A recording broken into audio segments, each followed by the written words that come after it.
అడుగు వాటికంటే ఊహించే వాటికంటే అత్యధిక మేలు. అడుగు వాటికంటే అంటే ఏం అడగాలండి? మనం ఏం అడుగుతున్నాం? ఈ లోక సంబంధం అని అడుగుతున్నాం. మనం ఏం అడుగుతున్నాం?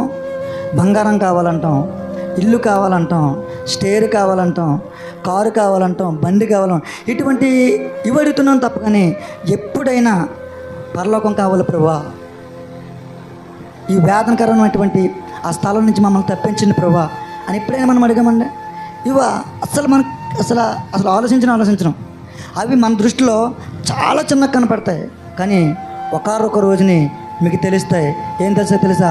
మనం ఎందుకు ఆ నిత్య రాజ్యాన్ని కోల్పోయాము, ఎందుకు దేవుడు చెప్పినటువంటి ఆ పరలోక రాజ్యాన్ని కోల్పోయాము అని ఒక రోజుని గుండెలు బాదుకునేంత ఏడ్చిన ప్రతిఫలం దొరకని ఒక ప్రాంతంలో ఒంటరిగా నిమిత్తమాత్రుడిగా ఒక్కడిగా అలా మిగిలిపోయి ఏడవటం తప్ప మనం చేసేదేమీ ఉండదు. ఆయన ఇస్తానంటున్నాడు పరలోకం. ఆయన ఇస్తే అది పోదండి, అది పోదు. వచ్చి పోయేవి కాదండి ఆయన ఇచ్చేది. అది ఇస్తే పోదు. ఆయన ఇస్తే నిత్యము ఎప్పుడు ఉంటుంది.